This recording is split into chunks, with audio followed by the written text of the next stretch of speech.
Magandang araw mga bata! Ako nga pala si Teacher Pat, ang inyong guro sa ikalawang baitang. Ang tatalakayin natin sa linggong ito ay ang aralin tungkol sa pagsasalaysay muli ng binasang teksto. Halina't simulan na natin!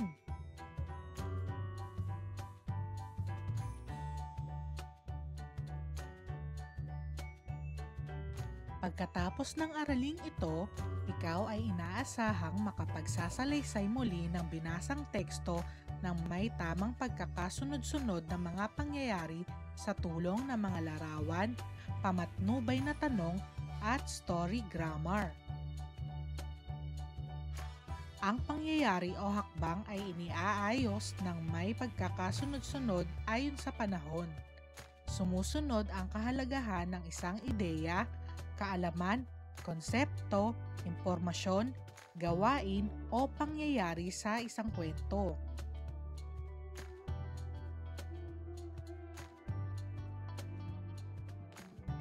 Ang mga halimbawa ng mga salitang nagpapahiwatig ng pagkakasunod-sunod ng mga pangyayari sa kwento ay una, pangalawa, nagsimula, sumunod, unang-una, pagkatapos, sa wakas, ng malaunan, at ang pinakahuli.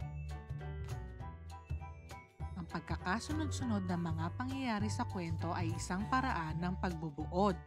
Mahalaga ang kasanayan sa pagkuha ng mga pangunahing kaisipan ng bawat talata o pangungusap sa kwento. Lubos na nakatutulong ito upang makuha rin ang mga mahahalagang detalye at impormasyon sa pagkakasunod-sunod ng mga pangyayari.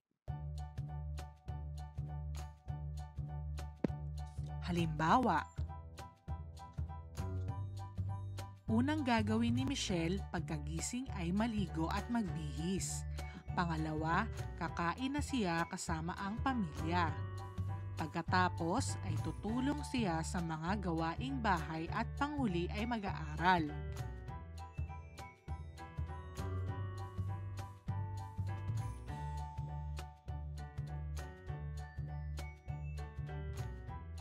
Gawain sa pagkatuto bilang isa. Pag-aralan ang mga pagdiriwang sa loob ng kahon. Isulat ng sunod-sunod ang mga pangyayari ayon sa kung kailan ipinagdiriwang ang mga ito. Gawing gabay ang mga buwan na nakasulat sa ibaba ng bawat kahon. Gawin ito sa iyong kwaderno.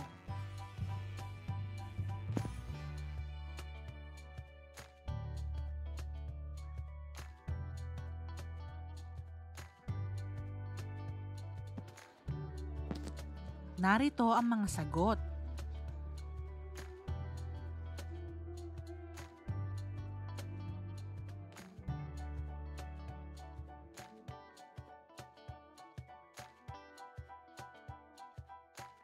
Gawain sa pagkatuto bilang dalawa.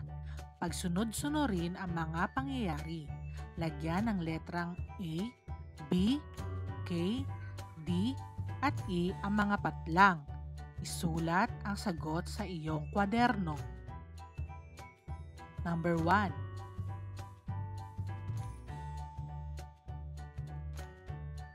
Number 2. Number 3. Number 4. At number 5.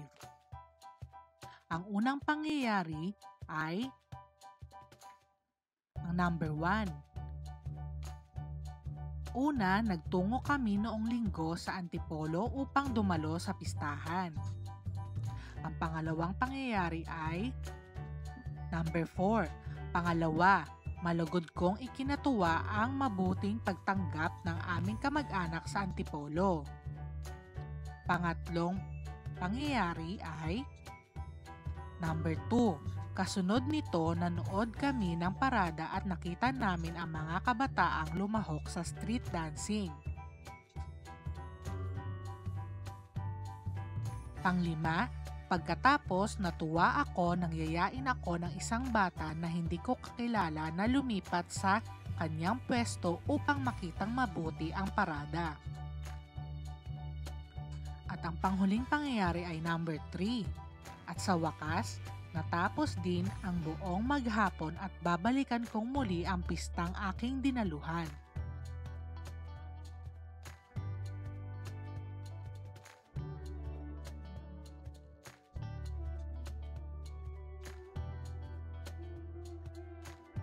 Basahin at unawain ang kwento. Ang pamagat ng kwento ay Ang Pares ng Tsinelas. Payapa ang panahon. Tahimik ang pook. Mararamdaman ang mahalumigmig na simoy ng hangin. Kanais-nais dumayo sa Karatig Bayan upang bumisita sa mga kamag-anak. Isang mag-ama ang nagtungo sa kabilang isla. Tumawid sila sa tubig sa pamamagitan ng bangka. Masayang sumakay ang mag-ama, ngunit ang anak ay natisod at nahulog ang kanyang isang tsinelas. Bahagyang napatigil ang bata, ngunit madali rin niyang itinapon ang isa pang suot na tsinelas. Nagtaka ang ama at itinanong ang kadahilanan ng kanyang ginawa. Walang alinlangan na winika niya, itinapon ko ang isa pang tsinelas upang mabuo ang tsinelas na mahulog. Mapakikinabangan ito ng sino mang makakukuha. Ang batang ito ay lumaki, nakapag-aral, nakapagtapos at naging tanyag. Siya ang ating pambansang bayani, si Dr. Jose Rizal. Gawain sa pagkatuto bilang 3. Sagutin ang mga tanong tungkol sa akda. Isulat ang sagot sa iyong kwaderno. Number 1. Sino ang tauhan sa kwento? Number 2. Saan naganap ang mga pangyayari? Number 3. Ano ang unang pangyayari? Number 4. Alin ang sumunod na pangyayari? At number 5, paano nagwakas ang kwento?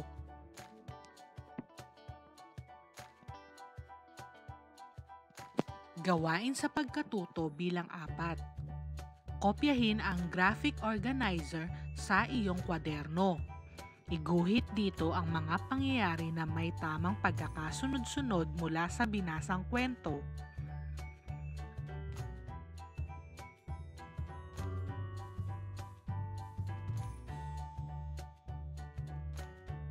Basahin at unawain ang kwento. Ang pamagat nito ay Ang Batang si Lito. Si Lito ay batang masipag. Isang araw, maagang umuwi mula sa paaralan si Ginang Santos na kanyang ina. Pagpasok ng bahay ay nakita niyang tinutulungan ni Lito sa paglilinis ng bahay ang kanilang kasambahay. Natuwa ang ina sa ipinakitang kasipagan ni Lito. Nasabi niya kay Lito na, "Tama ang ginawa mo, anak. Kahit tayo'y may kasambahay, hindi lahat ng trabaho ay makakaya niyang gawin." Gawain sa pagkatuto bilang 6. Sagutin ang mga tanong tungkol sa binasang kwento.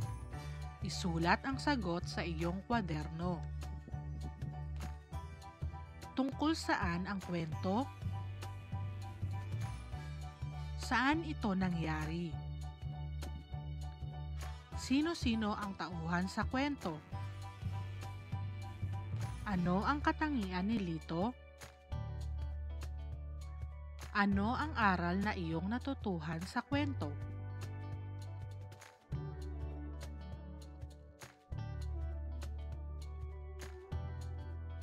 Basahin at unawain ang kwento. Ang pamagat nito ay Pagkakabigkis. Isang araw, narinig ni Aling Lori na nagsisigawan ang kanyang mga anak. Lungkot na lungkot siya, kaya naisip niyang bigyan sila ng aral. Pinatawag niya ang kanyang mga anak upang ipatanggal ang agyo sa kani-kanilang kwarto gamit ang 3 pirasong tingting. Nalungkot sila sapagkat hindi lubusang natanggal ang agyo. Naisip nilang pagsamasamahin ang mga tingting at magtulong-tulong sa paglilinis ng bawat silid. Doon nila nakita ang kahalagahan ng pagsasama-sama.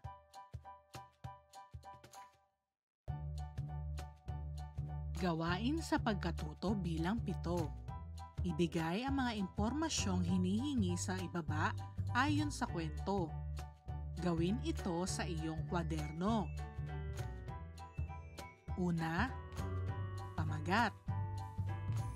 Ang pamagat ng kwento ay pagkakabigkis.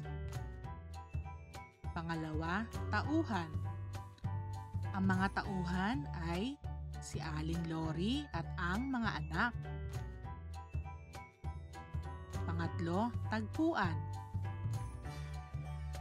Ito ay ginanap sa kanilang bahay. Pang-apat, suliranin. Hindi nila lubusang matanggal ang agyo. At pang-5, solusyon. Naisip nilang pagsamasamahin ang mga tingting at magtulong-tulong sa paglilinis ng bawat silid. At dito na nagtatapos ang ating aralin. Sana ay may natutunan kayo ngayong araw. Hanggang sa muli mga bata, maraming salamat!